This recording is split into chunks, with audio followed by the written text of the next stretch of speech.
Rusiya dövründə sayımları aparmısınız. Sizin yanaşmanız ovçuların yanaşmasından tamam fərqlidir. Yəni bir fikir ayrılığı var, amma reallıq bundan ibarətdir ki, onları da ovçuluqdan tam uzaqlaşdırmaq mümkün deyil. Yəni bu reallıq bundan ibarətdir.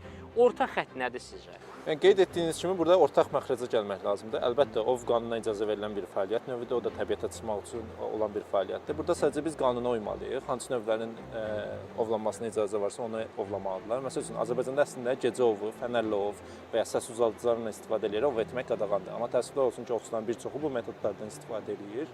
Eyni zamanda dediyim kimi, məsəl üçün, ördəyin ovuna əgər 3 fərdin ovlanmasına icazə verirsə, bəzən ovçular 10-20 fərd ovlayır. Burada nəzarət mexanizmi olmalıdır. Bir də ovçuların özlərində təbiət vicdanı deyilən bir anlayış olmalıdır. Yəni onlar bilməlidir ki, bu növbəti nəsillər də çatmalı olan bir təbii resursdur və biz birgə çalışmalıyıq ki, bu ovu, yəni bu canlıları qoruyaq və növbəti nəsillər də bundan görə bilsin və eyni zamanda onlar qeyd etdiyim kimi monitorinq işlərinə daha aktiv şəkildə iştirak etsə daha yaxşı olur. Çünki onlar görərlər ki, yəni biz birgə əməkdaşlıq edərək görə bilərik ki, nə üçün bu monitorinqlər aparılır, bunun əhəmiyyəti nədən ibarətdir, nə üçün bu növləri mühafizə etmək lazımdır. Yeri gələndə qanunsuz ovçuluğa qarşı birgə mübarizə aparmalıyıq. Məsəl üçün, ölkəmizdə yəni qanunsuz ovçuluq təkcə yerli əhalinin deyil, həm də xarici vətəndaşlarla da baş verir. Yəni biz birgə fəaliyyət göstərərək bu ekoloji problemləri aradan qaldıra bilərik.